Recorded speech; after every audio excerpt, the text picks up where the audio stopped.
김건희 기소 내용, 재판 결과, 유사사건 비교, 종합심층 분석. 서론 헌정사의 분수령. 2026년 1월 28일 서울중앙지법 형사합의 27부 재판장. 우인성은 윤석열 전 대통령의 배우자 김건희 여사에게 징역 1년 8개월을 선고했다. 이는 대한민국 헌정사상 전직 대통령 배우자가 구속상태로 재판을 받고 실형을 선고받은 최초의 사례이며 윤석열 전 대통령과 함께 부부가 동반으로 실형을 받은 첫 사례로 기록되었다. 특검이 총 징역 15년과 벌금 20억 원을 구형한 것과 비교하면 법원의 판결은 약 11% 수준에 불과하다. 세 가지 혐의 중 통일교 금품 수수 혐의만 일부 유죄로 인정되었고 도이치모터스 주가 조작과 정치자금법 위반 혐의는 모두 무죄 판결을 받았다. 본 보고서는 김건희 사건의 기소 내용, 재판 결과, 유사범죄 판례, 비교, 법원 판단의 쟁점, 항소심 전망을 종합적으로 분석한다. 제1부 김건희 기소 내용 상세 분석. 1차 기소 2025년 8월 29일 3대 혐의. 혐의 1 자본시장법 위반, 도이치모터스 주가 조작. 김건희 여사는 2010년 10월부터 2012년 12월까지 권오수 전 도이치모터스 회장, 이종우 전 블랙펄인베스트 대표 등과 공모하여 도이치모터스 주가를 인위적으로 부양하는 시세조종 범행에 가담한 혐의로 기소되었다. 검사는 김 여사가 20억 원 규모의 미래에셋 증권 계좌를 제공하고 통정매매 고가매수 주문 물량 소진 주문 등 3,700여 차례의 이상매매 주문을 통해 주가를 2,000원대에서 8,000원대로 부양했다고 주장했다. 핵심 증거. 김건희 명의의 계좌 5개 중 3개가 주가 조작에 동원된 사실 인정. 2010년 11월 1일 매도하라는 문자 발송 7초 후 김건희 계좌에서 매도 주문 실행, 이른바 7초 매도. 권오수 회장과 이종우 대표 간 수익금 분배 약정 6대4 비율. 블랙펄인베스트에 제공한 20억 원이 주가 조작 주요 자금으로 이용. 부당이득액 약 8억 1천만 원 추정. 검사 구형 징역 11년 포함 자본시장법 위반 알선수재 합산. 1심 판결 무죄. 혐의 2 정치자금법 위반 명태균 여론조사 무상수수. 김 여사는 2021년 6월부터 2022년 3월까지 정치 브로커 명태균으로부터 윤석열 당시 대선 후보를 위한 여론조사 81건 2억 7,440만 원 상당을 무상으로 제공받은 혐의로 기소되었다. 검사는 이러한 여론조사가 2022년 6월 창원 이창 국회의원 보궐선거에서 김영선 의원이 국민의힘 공천을 받도록 개입한 대가라고 주장했다. 검사 구형 징역 4년, 추징금 1억 3,720만 원. 1심 판결 무죄. 명태균의 자발적 행위, 공소시효 만료. 혐의 3특정 범죄 가중처벌법상 알선수재, 통일교, 금품수수. 김 여사는 2022년 4월부터 7월 사이 건진 법사 전성배를 통해 통일교로부터 교단 연한, 청탁의 대가로 고가 명품을 수수한 혐의로 기소되었다. 수수 금품. 샤넬 가방 2개, 그라프 다이아몬드 목걸이, 귀걸이, 브로치. 총 8,293만 원 상당. 검사 구형 징역 11년 포함, 벌금 20억 원. 1심 판결 일부 유죄, 징역 1년 8개월, 목걸이, 몰수, 추징금 1,281만 5천 원. 재판부는 첫 번째 샤넬 가방은 청탁이나 대가 없다고 보아 무죄로 판단했고 두 번째 샤넬 가방과 그라프 목걸이는 청탁 대가로 인정하여 유죄를 선고했다. 2차 기소 2025년 11월 7일 정당법 위반, 통일교 집단 입당. 김 여사는 2023년 3월 국민의힘 전당대회를 앞두고 본인과 윤석열 전 대통령이 지지하는 당대표를 당선시키기 위해 통일교와 공모했다는 혐의로 기소되었다. 구체적으로 2,400명 이상의 통일교 교인을 국민의힘 당원으로 집단 입당시키고 그 대가로 정부 차원의 통일교 지원과 교단 인사의 국회의원, 비례대표 공천을 약속했다는 것이 혐의의 핵심이다. 현재 상태, 공판 준비 기일 2026년 2월 3일 예정. 3차 기소 2025년 12월 26일 알선 수재 매관 매직. 김 여사는 2022년 3월부터 2023년 2월 사이 공직 임명 등을 청탁받고 다양한 인물들로부터 총 2억 9,175만 원 상당의 금품을 수수했다는 혐의로 기소되었다. 구체적 금품 수수. 이봉관 서희건설 회장 반클리프 아펠 목걸이, 브로치 귀걸이 등 1억 380만 원. 박성근 전 검사 공직 진출 청탁. 이배용 전 국가교육위원장 금거북이 조각상 등 공직 진출 청탁. 서성빈 로봇계 사업가 시계 약 4천만 원 사업 청탁. 최재형 목사 디올 백국민묘지 안장 및 통일TV 재송출 청탁. 이호환 화백작품 약 1억 4천만 원대. 현재 상태 기일 미정. 서울중앙지법 형사합의 21부 심리 예정. 제2부 1심 판결의 핵심 쟁점과 법원의 판단. 쟁점 1 도이치모터스 주가 조작의 공모 인정 여부. 재판부의 판단 무죄. 서울중앙지법 형사합의 27부는 김 여사가 시세조종 행위를 인식했을 가능성은 인정했으나 공동정범으로 단정하기 어렵다고 판단하여 무죄를 선고했다. 법원이 인정한 사실. 김 여사의 자금이 시세조종에 이용될 수 있다는 가능성을 인식했을 여지가 있음. 수수료를 제3자에게 제공하기로 약정했고 그 액수가 지나치게 높음. 여러 진술의 일관성이 인정되지 않는 등 의심스러운 정황이 존재. 6대4 비율의 이익금 분배 약정이 이례적임. 그러나 무죄로 판단한 이유. 인식과 공모는 다름. 가사 피고인이 시세조종 행위에 대한 인식이 있으면서 이를 용인하였다 하더라도 피고인에게 방조의 성립은 변론으로 하더라도 공동정범이 성립할 수는 없다. 단순 전주 이상의 역할 증거부재. 시세 조종 세력 중 누구도 김 여사에게 범행을 직접 알렸다고 진술하지 않았으며 김 여사가 시세 조종 세력의 외부 거래 상대방으로 취급된 정황 발견. 범죄 의사결합에 부재 김 여사의 계좌 차익만 정산했을 뿐 다른 공모자들의 계좌와 합산, 정산하지 않은 점 등을 볼 때 함께 범행을 수행하려는 의사결합이 있었다고 보기 어렵다. 공소시효 일부 만료. 2010년 10월 이전 단계의 주가 조작 혐의는 공소시효가 지났다고 판단. 포괄일제 부정. 특검과 법조계의 반발. 도이치모터스 주가 조작을 처음 수사했던 김태훈 대전고검장은 1심 판결 직후 검찰 내부망에 입장문을 올려 부당한 판결이라고 공개 비판했다. 김 고검장의 주요 주장. 기존 판결과의 모순 권우수 등 기존 판결에서 김 건희는 다수의 통정매매에 가담한 것으로 인정됐다. 공동정범 법리 위반. 김 건희를 공동정범으로 인정하지 않은 것은 분업적 역할분담에 의한 기능적 행위지배로도 공동정범이 성립할 수 있다는 기존 판례 법리에 반하는 판결. 포괄일제 판단 오류. 포괄일제에 일부만 가담한 공범이라고 할지라도 본인의 범행 종료 시기가 아닌 가담한 포괄일제 범행의 종료 시부터 공소시효가 기산된다. 그럼에도 2010년 10월에서 2011년 1월 행위를 분리해 시효가 도과됐다고 판단한 것은 기존 판례 법리에 반함. 방조 혐의의 부재. 향후 쟁점. 재판부는 방조 여부는 판단 대상이 아니다라고 밝혔다. 공소장에 공동정범만 기재돼 있었기 때문에 공모가 부정되자 그 아래 단계의 책임 방조를 따져볼 구조가 열리지 않았다. 이는 항소심의 핵심 변수가 될 전망이다. 특검이 1심에서 부정된 공모 구조를 보강하거나 공소장을 변경하여 방조 책임을 추가할 가능성이 있기 때문이다. 참고 판례. 도이치모터스 전주 손모씨 사건. 1심 공동정범 무죄. 2심 검찰이 방조 혐의를 예비적 공소사실로 추가. 유죄 인정. 징역 6개월, 집행유예 1년. 손모씨는 시세 조종을 알면서도 자신의 이익을 위해 자금을 동원해 정범의 행위를 용이하게 했다는 이유로 방조 혐의가 인정되었다. 이는 항소심에서 김 건희 사건에도 동일한 논리가 적용될 수 있음을 시사한다. 쟁점. 이 정치자금법 위반의 기부 의도 해석. 재판부의 판단 무죄. 법원은 2억 7,440만원 상당의 여론조사 무상 제공에 대해 무죄 판결을 내렸다. 명태균이 윤 전 대통령 부부의 여론조사 필요를 위해 자발적으로 여론조사를 실시했으며 공천 약속과 여론조사 실시 사이의 직접적인 대가 관계를 입증하기 어렵다고 판단했다. 또한 정치자금법 위반 행위의 공소시효 만료도 무죄 판단에 영향을 미쳤다. 특검의 비판. 특검은 정치자금 기부 관련 판단은 법리적으로는 물론 상식적으로도 납득하기 어려운 논리라며 항소 방침을 밝혔다. 2억 7,440만원이라는 거액의 여론조사가 무상으로 제공되었고 그 후 명태균이 관련된 공천 문제가 발생했다면 사후적 대가 관계를 부인하기 어렵다는 입장이다. 더불어민주당은 명태균의 불법적인 여론조사에 대해 계약서를 쓰지 않아 무죄라고 했다. 법이 모두에게 공평하게 적용되지 않는다는 것을 보여준 절망의 선고라고 비판했다. 법리적 쟁점. 형식 대 실질. 정치자금법 해석에서 형식적 거래관계와 실질적 합의 관계 중 무엇을 중시할 것인가가 핵심 쟁점이다. 법원은 명태균의 의도를 중시했으나 이는 정치자금의 투명성 확보라는 법의 취지와 충돌할 여지가 있다. 항소심에서는 전속성을 어떻게 재구성하느냐가 관건이다. 실질적 귀속 주체가 누구였는지, 묵시적 계약이 존재했다고 볼 수 있는지에 대한 추가 입증이 필요하다. 영상이 도움되셨다면 구독과 좋아요. 쟁점. 3할선 수재의 직접 요구 여부와 양형. 재판부의 판단. 일부 유죄. 법원은 통일교 금품 수수에 대해 첫 번째 샤넬 가방은 무죄, 두 번째 샤넬 가방과 그라프 목걸이는 유죄로 인정했다. 재판부는 김 여사가 대통령 배우자로서의 지위를 이용해 통일교의 청탁을 들어주었고 그 대가로 명품을 수수했다고 판시했다. 양형 이유. 영리를 추구하는 것은 인간의 본성이지만 지위가 높을수록 의식적으로 경계해야 한다. 피고인은 청탁이 결부된 고가의 사치품을 뿌리치지 못하고 수수에 자신을 치장하는 데 급급했다.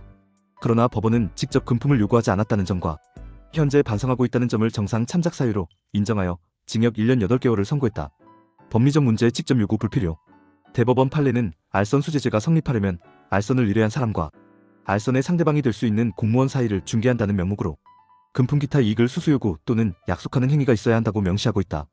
즉, 알선 수재죄는 금품을 수수하는 것만으로도 성립하며 반드시 피고인이 직접 요구해야 하는 것은 아니다. 따라서 직접 요구하지 않았다는 사실이 형량을 절반 이하로 낮추는 결정적 감경 사유가 될 수 있는지에 대해서는 법리적 논쟁이 예상된다. 특검은 유죄 부분에 대한 법원의 양형 판단도 사안에 비춰 매우 미흡하다며 항소 의사를 밝혔다. 제3부 유사범죄 판례와의 비교 분석. 알선 수재 사건 비교. 김건희 2026년 8 293만원 징역 1년 8개월 실형.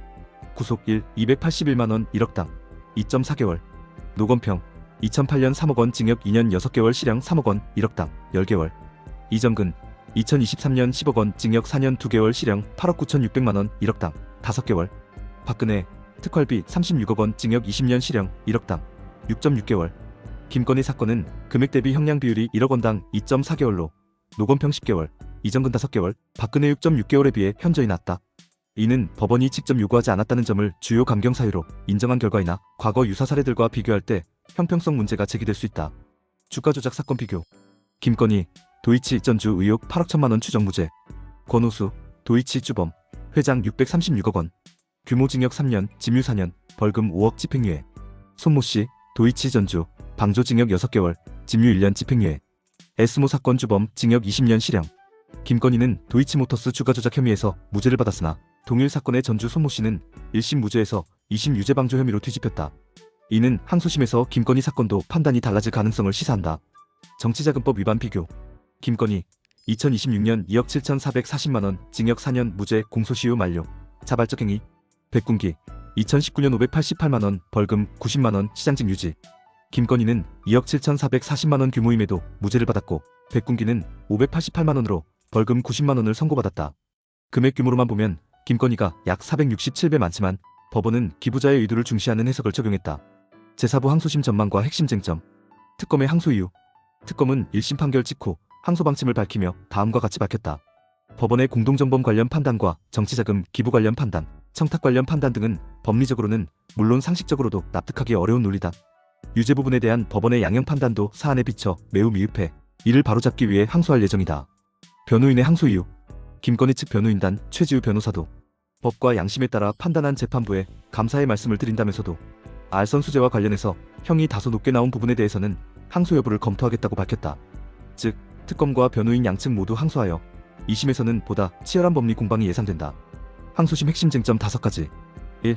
공소장 변경을 통한 방조 혐의 추가 가능성. 1심에서 재판부는 방조 여부는 판단 대상이 아니다라고 밝혔다. 특검이 항소심에서 공소장을 변경하여 방조 혐의를 예비적 공소사실로 추가할 가능성이 높다.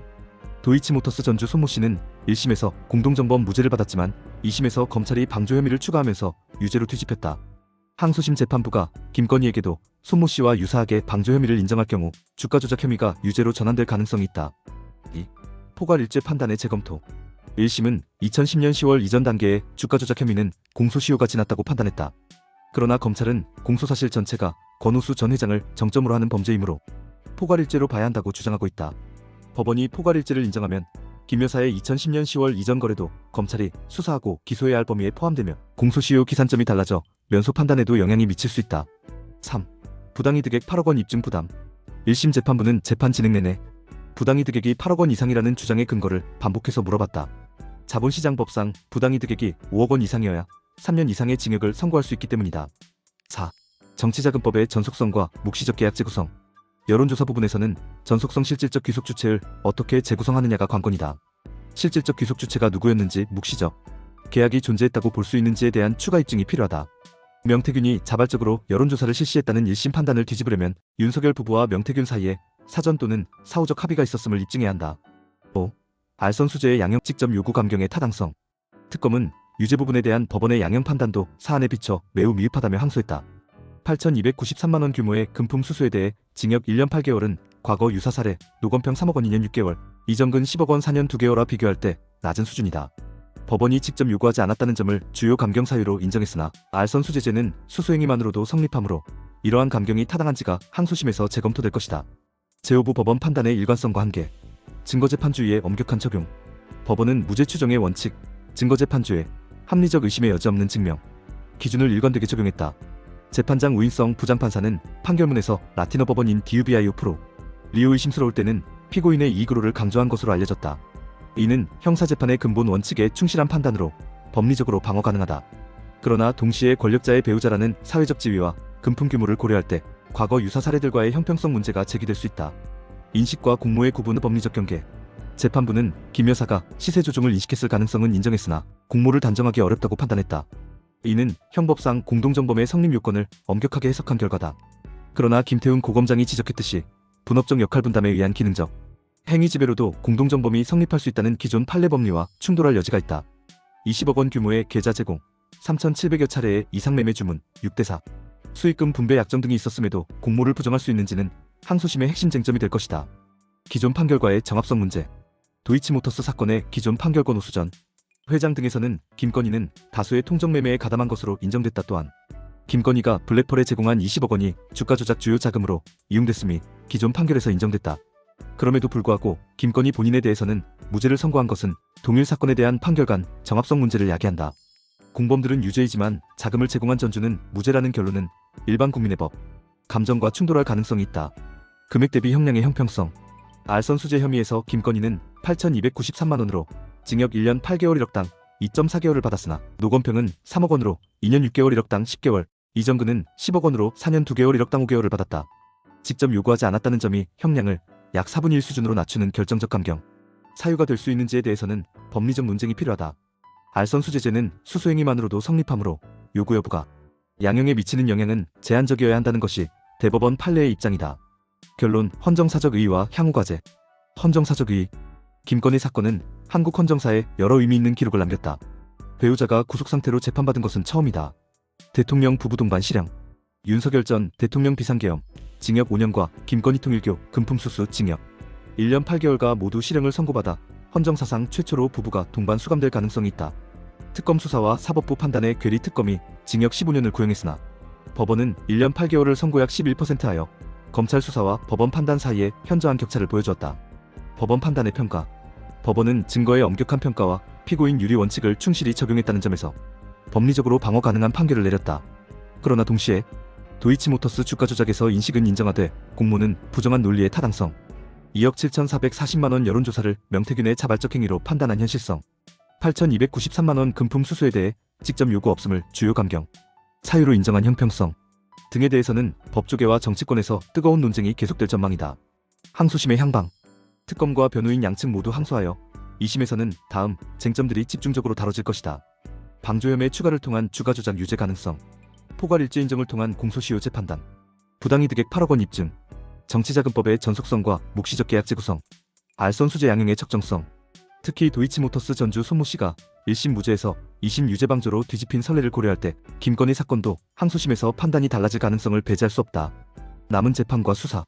김건희 여사는 여전히 2개의 재판이 진행 중이다. 정당법 위반 통일교 집단 입당 공판 준비 기일 2026년 2월 3일. 알선 수재 매관 매직 기일 미정. 또한 윤석열 전 대통령의 추가 기소 공직선거법 위반 및 김 여사의 금품 수수에 윤 전 대통령이 관여했는지 여부에 대한 추가 수사가 경찰청, 국가수사본부에 이첩되었으므로 부부 관련 수사는 다단계적으로 계속될 것으로 전망된다. 최종 평가. 김건희 사건은 한국 사법체계가 권력 관련 인물의 범죄를 어떻게 처리하는지 법원의 판단 기준이 일관되게 적용되는지를 평가하는 시금석이 되었다. 1심 판결은 증거재판주의와 무죄 추정의 원칙을 충실히 따랐다는 점에서 법리적 정당성을 확보했으나 과거 유사 사례들과의 형평성, 기존 판결과의 정합성, 일반 국민의 법 감정과의 괴리 등 여러 문제를 남겼다. 항소심은 이러한 쟁점들을 재검토하고 1심의 판단이 타당했는지를 종합적으로 평가하는 장이 될 것이다. 특히 방조 혐의의 추가 여부, 포괄일죄 판단의 변경 가능성, 양형의 적정성 재평가 등이 핵심 변수로 작용할 전망이다. 김건희 사건의 최종 결론은 한국 사법부의 독립성과 공정성, 그리고 법 앞에 평등이라는 헌법적 가치를 시험하는 중요한 계기가 될 것이다. 당신의 생각을 댓글로 남겨주세요. 영상이 도움되셨다면 구독과 좋아요,